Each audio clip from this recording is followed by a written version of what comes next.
Let's go to my next guest now.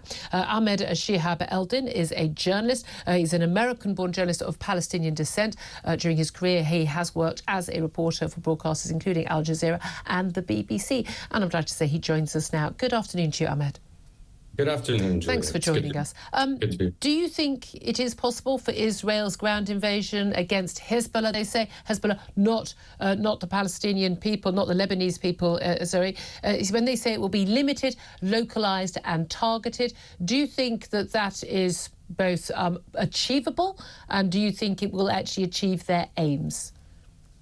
Well, Julia, it's the right question to be asking. I mean, I would start by saying it's disappointing and dangerous, to say the least, to witness how the media is continuing to whitewash Israel's ongoing crimes against humanity in Lebanon. Overnight, as you must know, Israel launched a ground invasion into Lebanon for the first time in 18 years, back when it was driven out by Hezbollah. Israel, which also previously, in the last few weeks, launched a mass terror attack using pagers and other devices, killing scores of civilians, injuring thousands more, including many children, claims that, as you said, it's fighting terrorism, it's fighting Hezbollah.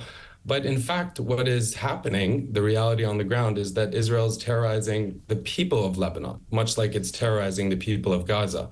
And, you know, if you doubt this, or if any one of your viewers doubt this, just listen to former CIA Director Leon Panetta, who last week stated very clearly that what Israel is doing is undoubtedly a form of terrorism. Or perhaps you could consider the words of Stephen Walt, a professor at Harvard's Kennedy School, who kind of posited it as such. You know, if 1,000 Americans or 1,000 people in the UK were killed by a foreign power, by bombs, no US official would call it limited. So when I hear people in the media describe Israel's actions as limited, localized, and targeted, that's disingenuous. Well, I'm sorry, I'm quoting the Israeli Defense Force. That's what they've said. We're quoting them.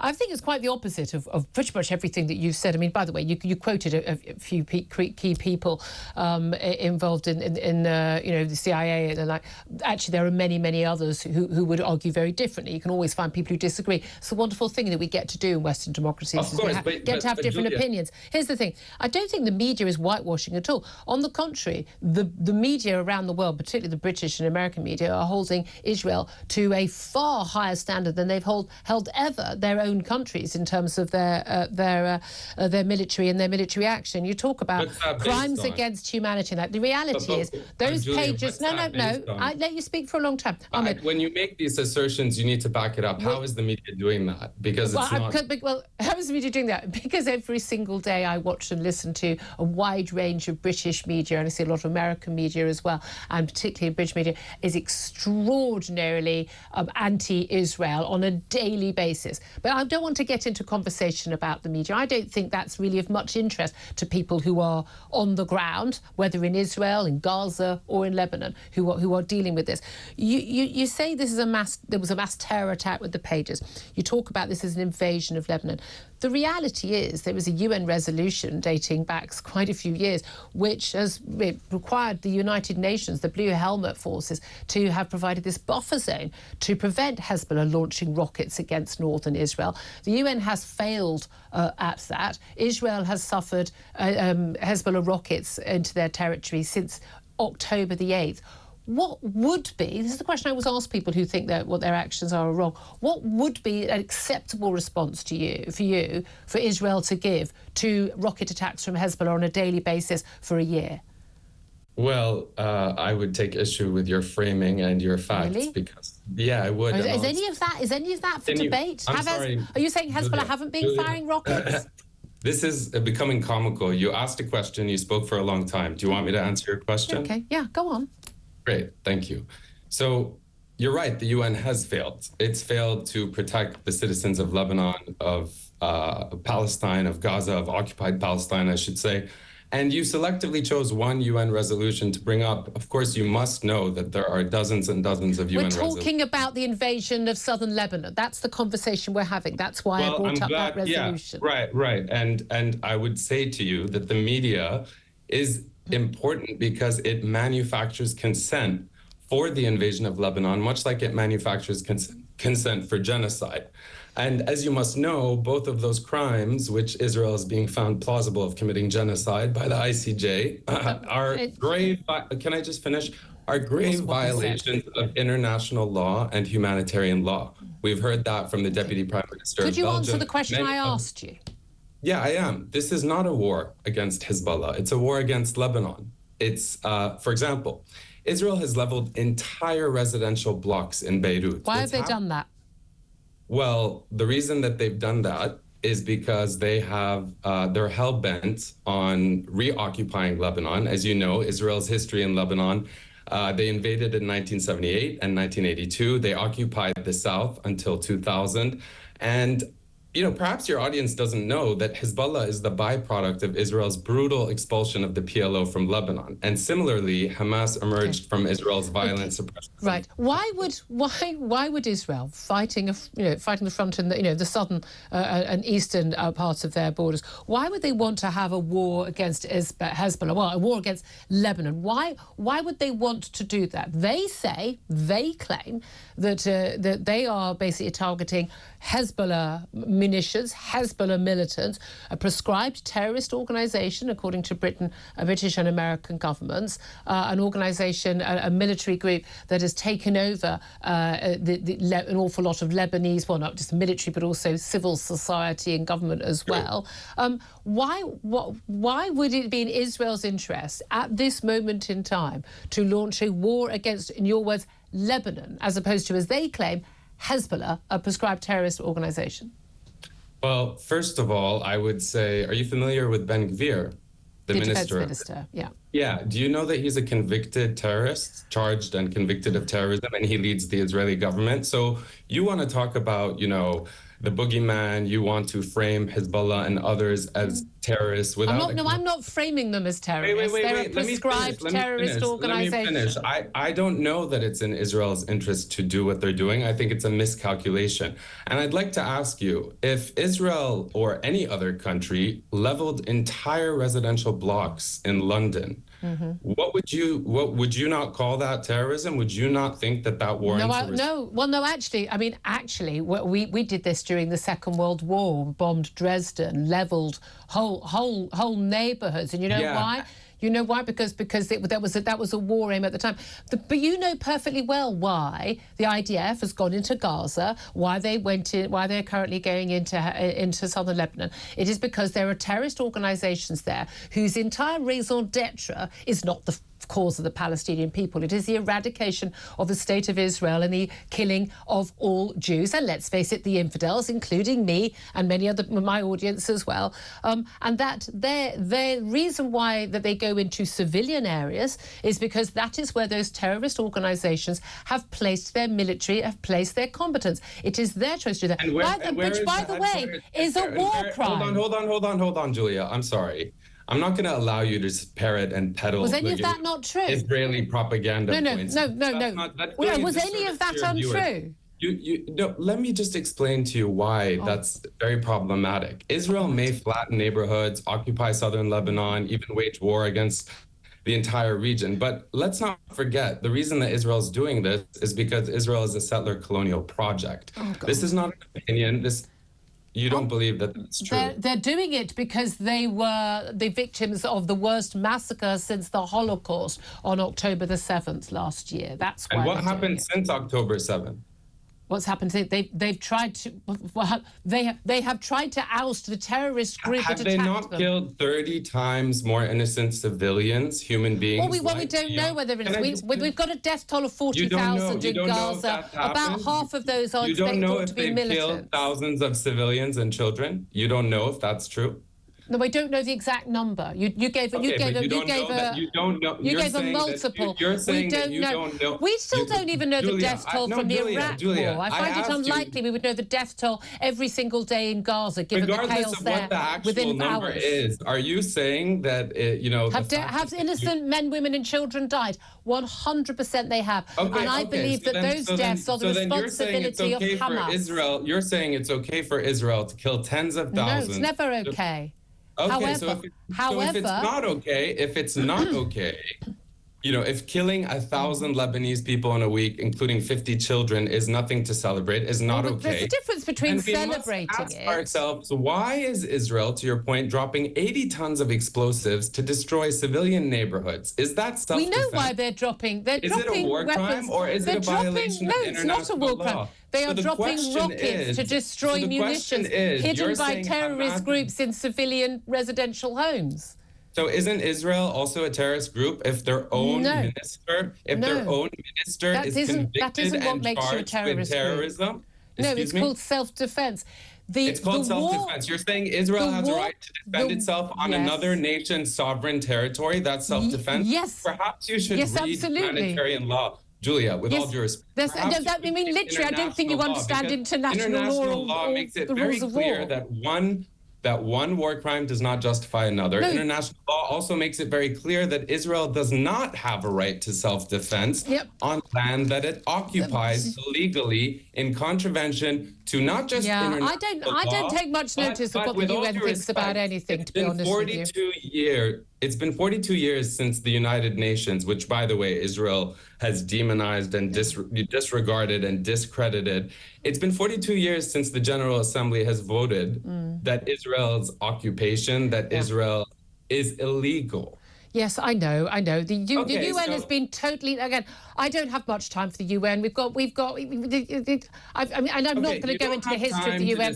I don't have any time for a body that thinks that China and Russia should have any say over, or Iran, over anything that happens in the Western world. I'm sorry, no, I don't. Here's the thing.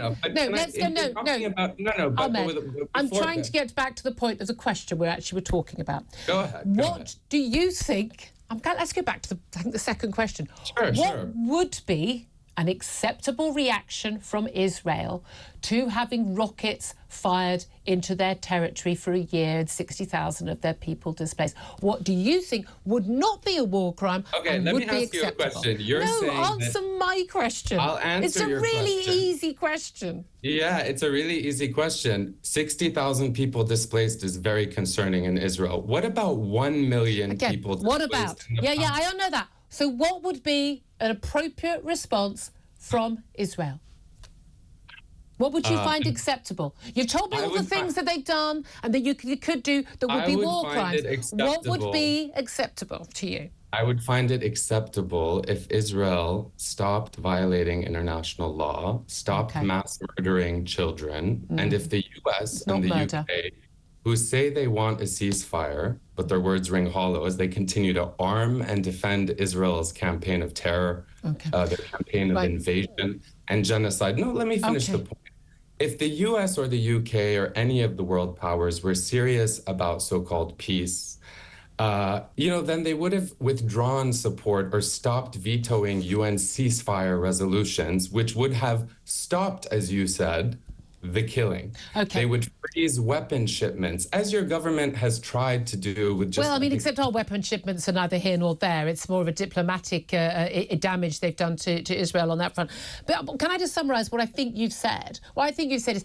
if you want to put words in my mouth... You would find it acceptable for Israel, the only reaction you would find acceptable to them for being, well, not only the massacre we saw on October the 7th last year, but the bombing since October the 8th from Hezbollah in northern Israel. The only acceptable response would be, presumably withdrawing from the settlements, and I would agree with that. I've never thought that was acceptable. I'm just clarifying. To stop firing, to bring all forces back into Israel, no retaliation, no rockets, no missiles, and just sit tight, and that would be acceptable to you. That would be, you'd allow Israel to carry on as long as they didn't use any of their own weaponry but continued to be attacked. That would be acceptable to you. Is that fair? I can't answer questions where the framing is not based in fact and reality. No, I think that is what you were saying. They're not allowed to respond. So if they don't respond... No, I'm saying it's not in Israel's interest to do what they're doing, which is violating international law and mass murdering civilians. Isn't it in their interest to take out the terrorist groups that are attacking? As you may have heard from many of the foreign ministers in the Arab world, they're willing and ready to have peace. This idea that Israel is under an existential threat, this idea that terrorists are trying to attack Israel.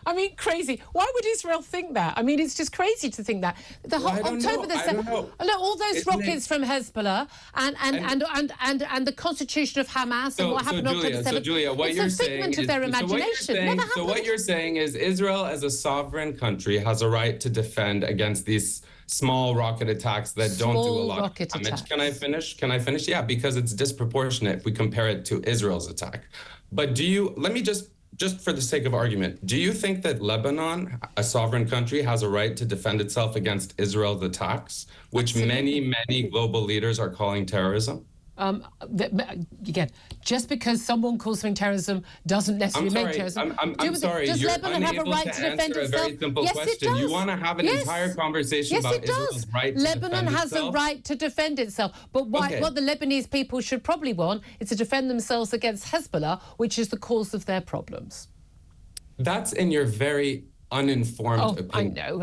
I just clearly know nothing. But I do know what a war crime is, and I know what terrorism is. You clearly know nothing. It's just clear that you have an agenda and that you want... I have an agenda. Yeah, I definitely have an agenda. I tend to defend democratic nation-states' right to defend themselves against barbaric Islamist, extremist, terrorist organizations. And you don't think what Israel has done is barbaric? You don't think the mass murder of children is barbaric? No, because it's not mass murder. Murder is intent to kill. Julia, before we started talking about Israel and Lebanon, you referenced a 14-year-old girl and a 6-year-old boy who were attacked. 16-year-old, yeah. And that's 2 children. And you were so empathic and you were informing your audience about that.